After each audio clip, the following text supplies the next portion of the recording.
Welcome to War Room, the official podcast of the U.S. Army War College online journal, graciously supported by the Army War College Foundation.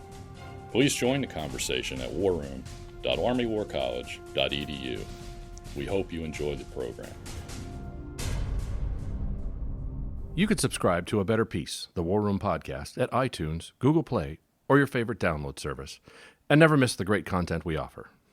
Hello, and welcome to A Better Peace, the War Room podcast.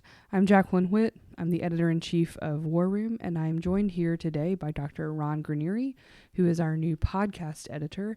And so this is a sort of momentous occasion. We're going to do an official podcast pass-off today, even though you'll still hear my voice on occasion, because we've got some still in the queue, and I'll pop in here and there when I want to, or when somebody wants to talk to me. But Ron, welcome to the War Room. Thank you, Jackie. It's good to be here. Yeah, we're really happy to have you at the War College and as part of the War Room team now.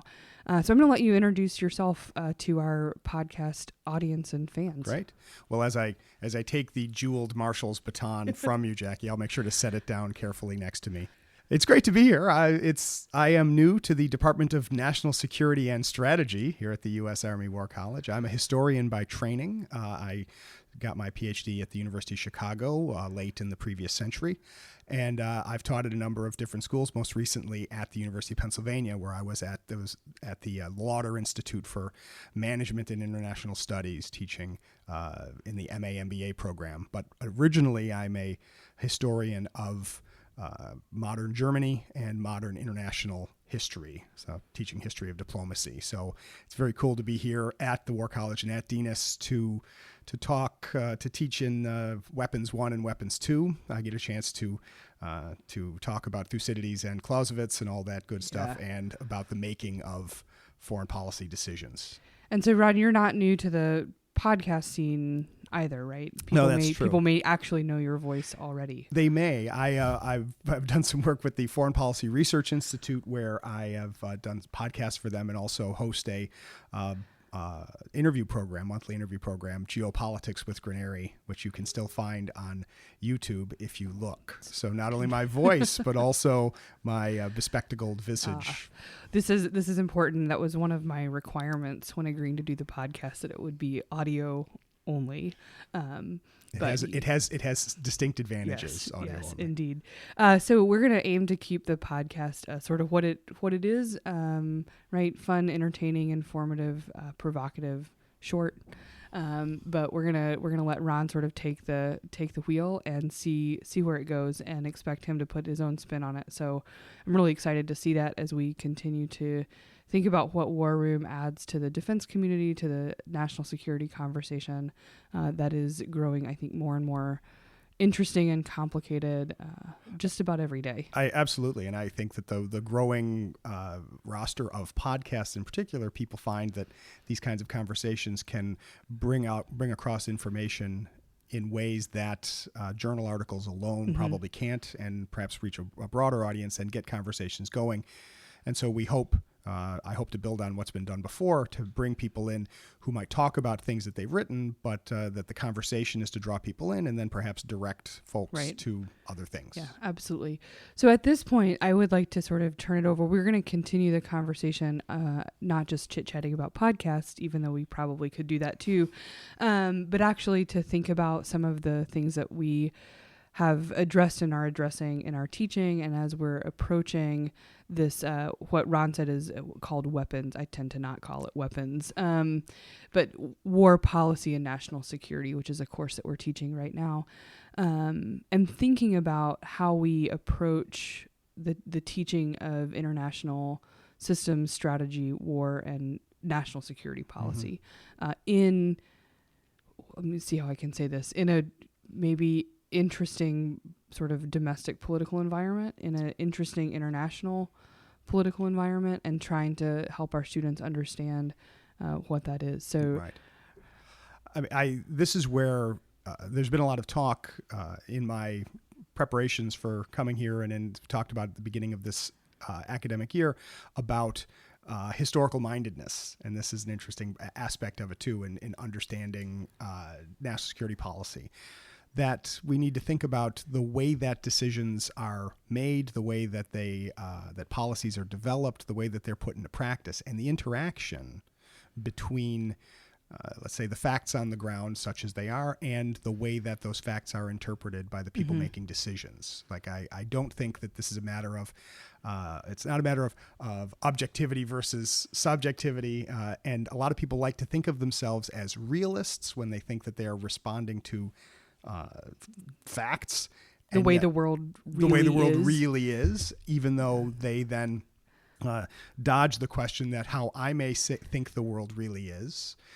Maybe a perfectly honest attempt to understand how the world really is, but that's not necessarily the same way my adversaries are going to see it, or even my teammates. Yeah, they've won a particularly important sort of like linguistic battle, right? If you have real in your name, that gives you an advantage. And an edge up, and especially in a world where the stakes are really high, where costs in like time and blood and treasure are real and sort of corporeal and in that sense. So that connection of realism or theoretically to the real world, I think, is one that's important to interrogate. Indeed. And this is also where when we use case studies or we use historical examples to try to understand decision making, there can be an initial tendency to either use the measure of success or failure as proof of whether somebody was smart or dumb, or whether they were understood the real circumstances or not, when I think that can lead us astray. So we need to be able to understand why decisions are made, and if they turn out badly, you cannot simply dismiss the people who made the decision that turned out badly as being dumb or evil. Sometimes they are, but not always. But not always. And I always talked about this as the what fools they were school of history, which is everyone in the past is likely to make decisions that in hindsight look dumb or stupid or ill-informed or racist or sexist or whatever it is. And that may have been the case, but we have to understand the context, understand what they knew, how they saw the world, and that's something that historians, I think, are particularly adept at bringing to the table. It is, but the danger for historians is they can either just sort of shrug their shoulders and say, well, everything is so complicated and you have to understand everything to understand anything. And that's not a good way to go. But it is important that we need to understand, we need to try to understand more about decisions that are made. And then we can get a sense for why a decision moved in a particular direction and what we can learn from that. Because sometimes perhaps it is the personality of the decision maker or the person at the top that shaped a policy. Sometimes it is the nature of the organizations that are and how they work. Sometimes it is the larger political context. And there can be mismatches between people. It could be culture, it could be bureaucracy, it could be processes, it could be intelligence failures, it could be any host of things, or the combination of those things. And those things historically that are at play are also in play right now. Absolutely. Right. And we would like to think, I think anybody who studies national security policy, right, one of the smartest people talking about national security policy today, who also is a podcaster, right, Lauren DeJonge-Schulman, talks a lot about how process is her Valentine, right, that process is the most important thing. And she's right to a large extent, even though process doesn't guarantee that everything's going to turn out well. But having a coherent process can at least help you to work out some of the kinks rather than sort of wait to the end and see how it turns out. But even there, we all need to have a healthy understanding for the possibilities of people getting stuff wrong. That's where individuals need to have humility about their own decisions, and then we need to have humility when we try to understand decisions in the past, that we're not just so much smarter than those folks who got it wrong back then. And the empathy to understand that as well, and to understand sort of how things happen. When we talk about processes, right? Sometimes I think we can struggle trying to figure out what the right process is or what the normal process is. Well, because you can talk an issue to death, right? And that's not an answer, right? You don't necessarily. There's one of my favorite Simpsons episodes is the one that shows when a movie clip from when McBain is elected president, and his staff comes in and says, "Mr. President, we have 5 options for you." And before the guy can even finish talking, McBain says, "Number 3." And he says, "Well, why number 3? Don't you want to look at them?" "I was hired to lead, not to read." That this is the temptation, right? As we have this image that this is what leaders are supposed to do, is make those decisions they need to make. And yet, I don't think that's how we would want all decisions to be made. But we also don't think that every decision can only be made after a 4-hour seminar discussion. And it's developing a sense within a policymaking team of the contributions that the different parts of the team can make that will then help the decisions to be better. Even though there's no guarantee that they'll turn out to be correct, because the enemy has a vote, because there's fog and friction, right? How many other cliches can I bring into this conversation? Those are 2 solid ones, right, to start. Well, this is something that, as you know, I have experience teaching in lectures and seminars about security studies, about diplomacy. I only have a few weeks or a couple months so far of teaching it here at the War College. And I'm curious, Jackie, how do you feel about the way that our students are encouraged to, or how they succeed in thinking about how decisions are made? I think that's a really interesting question. And I've been at the Army War College. This is my 3rd seminar, and I taught at the Air War College before. But one of the things that I think we have to really balance is our students come with a professional ethos and a professional sort of mindset of being apolitical. And fundamentally, the decisions we're talking about often in a class, whether it's national security policy or policy and strategy or whatever it is, are happening in the political realm. So the first thing that we maybe have to do is get our students to think about what it means to be political and to think about how they can participate in political conversations without being partisan or without playing into sort of like domestic political context. And so I think that's one challenge, and I think we do a pretty good job of helping like distinguish and disambiguate that. The other thing I think that we maybe struggle with, and I'm not sure we do as good a job here, is helping students distinguish between like the norm, the institutions, the processes, the law, the way it is on paper, the way it's supposed to be, the sort of like platonic ideal of decision making, versus the utter messiness of decision making in the real world. And that, I think, we're back to the issue of the real world again, right? Yeah. The real world doesn't necessarily make things clear and obvious, right? The more real things are, the more complicated they are. Right. And I'm glad you bring up that, the word political is creates so much trouble in people's heads, because often to describe something as political is to make a value judgment, usually a negative one.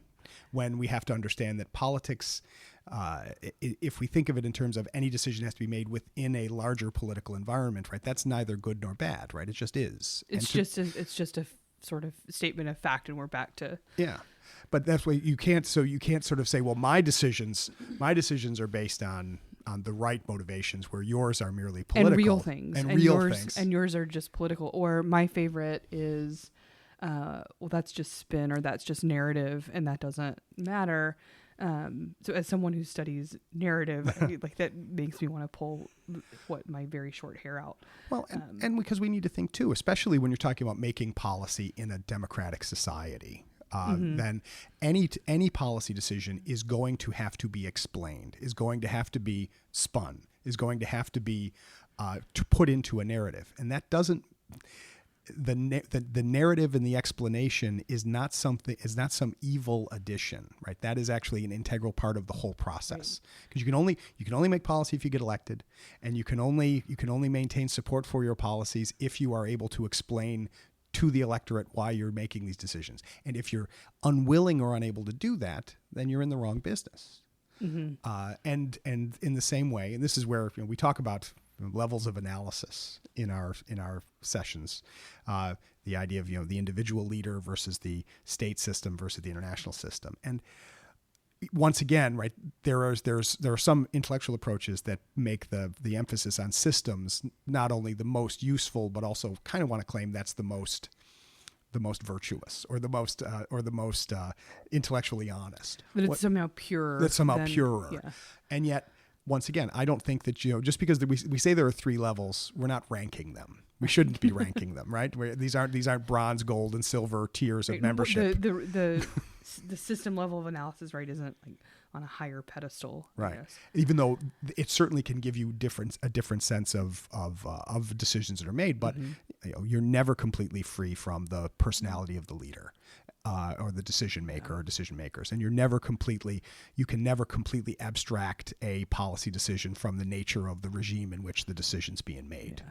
Yeah. And so I think that's where at the same time, you can't pull it out of the system. Right. These are embedded in sort of, they influence each other. Right. And I think that's where when we come up with different ways to appreciate decision making and how it's done and the results of decisions, the goal should not necessarily be to isolate everything down to the one explanation that explains everything, but to understand the way that different factors interact. Right. We almost never get to one thing that explains everything. Right. I mean, that's as satisfying as it might be. That seems mostly to be a fool's errand historically or in analyzing contemporary policy. And I think with contemporary policy, it's interesting because some of the explanations have become so personalistic, right? That we can explain everything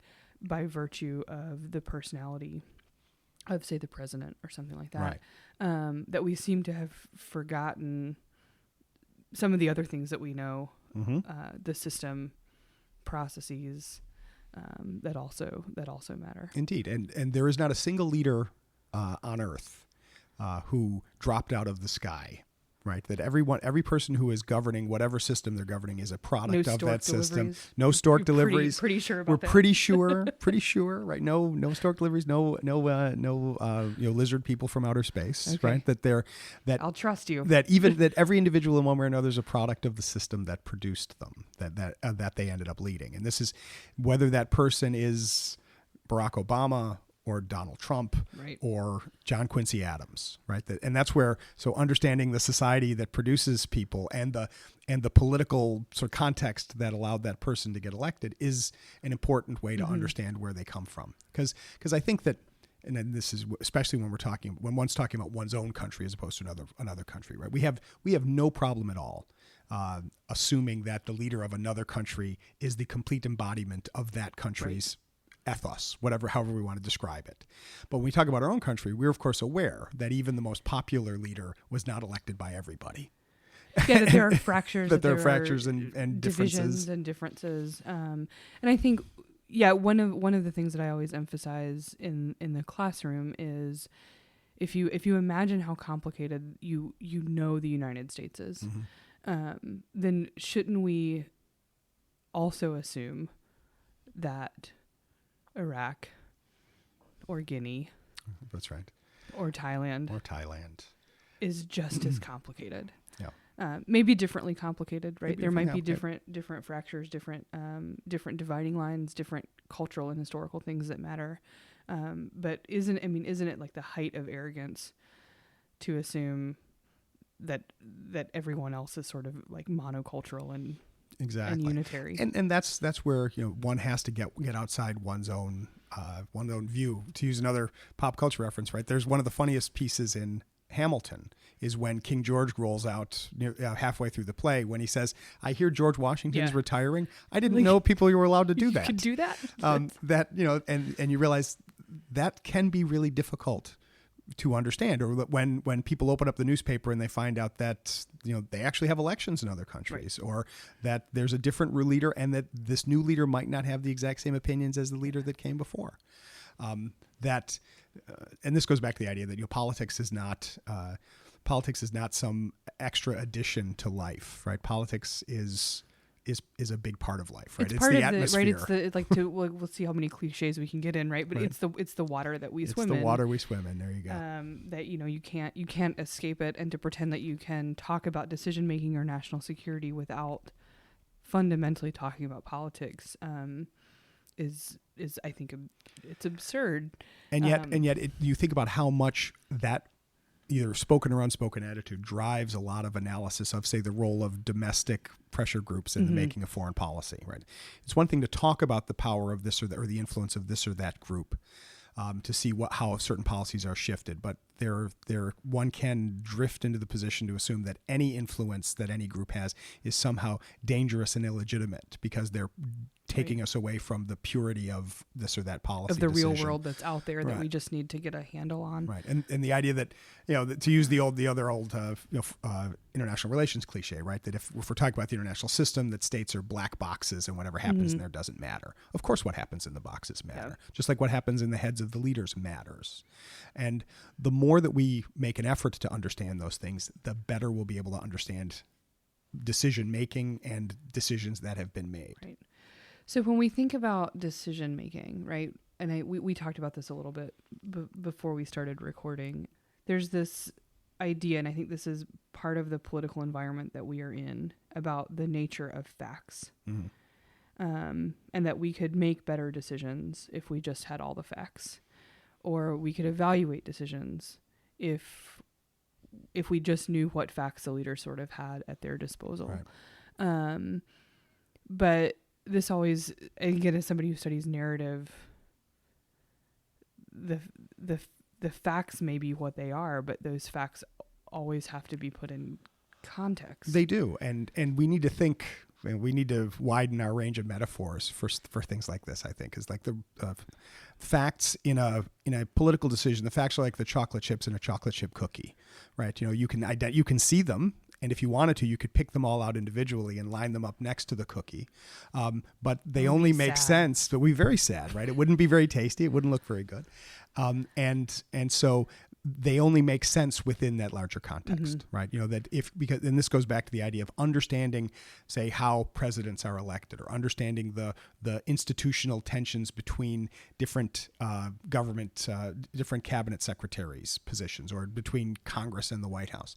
To understand those things provides a context for individual facts. And similarly, when you look internationally, right, one can say, right, you could say, well, North Korea should or should not have nuclear weapons, right? You can have a discussion about that. You can have a discussion about the meaning of a particular choice or a particular negotiation, but you cannot extrapolate simply from individual data points a larger understanding of world events unless you're thinking about the context about what does it mean if North Korea has a successful missile test or not missile test, right? To use the argument that we use in class actually to talk about constructivism is a we went like 25 minutes. I know without mentioning the C word. How about that? The number of nuclear weapons that Great Britain has causes less alarm in the United States than the number of nuclear weapons that North Korea has. Right? That's both obvious, but also we need to think about that. Or when we say we don't like countries that have secret nuclear programs. I don't know. I can think of at least one secret country that has had a long time secret nuclear program that doesn't bother people in Washington at all. Secret in air quotes. In air quotes, right? Yeah. I'll put down my marshal's baton again to make my scare quotes. But that's the thing is that so we need to be aware of how there are facts, there are things that we will be concerned about, but that we're always ordering the facts in a particular way, and interpreting them. So with this idea of interpreting facts, right, and you did mention constructivism, right, which is the third of like the big IR paradigms that we talk about here, and it's always the one in my experience that students and faculty and many other people, it's not just students, really struggle with this idea. But it seems to me also that we have, in this complicated and complex political world, we have more and more evidence that constructivism makes sense at an intuitive sort of level? It's, I don't know, in some ways, right, constructivism is it's the love that dare not speak its name in politics, right? Is that nobody wants to admit that they're constructivists because they think that somehow they're undermining their own. That it's not real. It's not real. When actually, so I just committed the great historian sin. I said the word actually. I apologize. I owe Seminar 20 a quarter for that. But I will say that of course we construct our understanding of what the facts mean. And then we may try to convince others to see it our way, or at least we will make policy based on how we see the world. That doesn't mean there's no facts. It just means that facts alone aren't going to explain everything. Right. And we need to be honest with ourselves about that. We don't just pile up facts on one side and one or the other or a third side and sort of decide who wins, just like we don't decide who wins wars by like piling up all the stuff and counting up who has the most. Correct. I mean, in a way, right, we think about a battle is the interpretation. You know, sometimes the side with the bigger battalions and the more troops wins, but not always. Yeah. And what is the difference? The difference is how the facts, right, how the individual units are put into place, how they're moved around. That's something that people, as you say, people understand this intuitively, but they still shy away from accepting the possibility that we are making reality. Yeah. And as I say, that we can be aware of this and still believe that, you know, that facts matter. So we want to make sure that when people have debates and discussions that everybody understands what we're arguing about. Right. That it's not that constructivism and narrative and all of the interpretation, all the things that we've talked about aren't just so much BS. You in fact can't and shouldn't be able to get away with just anything. Correct. Some people should call you on it, right? Journalists, peers, subordinates, leaders, all of that. That the facts still matter, but the facts only matter in context. Right. And you know, and let's say some facts are going to weigh more heavily than others, right? You know, the gravity is going to determine an awful lot of questions about how you move items from one place to another. But whether you should move that item from one place to another is not going to be built around it. There's not one single hard and fast rule. And so I think about our whole educational model here at the War College is built around seminar discussions. We talk about how we're going to learn from each other. And that means that we respect the fact that there's something to talk about, right? Our discussions are not simply somebody says, well, X is true, and everybody nods their head and says, yes, absolutely right. We wouldn't think that's a good seminar. Of facts or names or dates or doctrinal sort of definitions, that all of these things are up for discussion. And as I say, right, that freedom of speech and freedom of thinking is your freedom to be wrong occasionally, right? But it's not your freedom from being wrong, right? That's every now and then, right? You will say things, you will do things that will turn out badly, and you will have to then re-examine them and wonder whether that decision was proper. But if we value the interplay of ideas and discussions, we have to understand that interpretation is not something on the fringe of what we do. It is exactly what we do. All right. So maybe now that Ron and I have convinced you that you are all constructivists. Step one complete. Right. This has been the historian's game for a while, because it's the theoretical paradigm that historians, I think, are most drawn to usually. So now that you are all constructivists, undoubtedly and unabashedly, this is Jackie Whitt, and I'm going to pass off the baton to Ron to close us out. Thank you for joining us for this episode of A Better Peace. I hope to have many more such conversations, and I hope that you will join us for those conversations and that you'll let us know what you think about what you've heard here today. Until next time, for the War Room Podcast of the U.S. Army War College, I'm Ron Granieri. See you next time. And that concludes our program. Thank you for listening. The views expressed in this podcast reflect those of the speakers and do not necessarily reflect the views, policies, or positions of the U.S. Army or the Department of Defense. Let us know what you think. Provide us your feedback, comments, or suggestions through our webpage at warroom.armywarcollege.edu, and have a great day.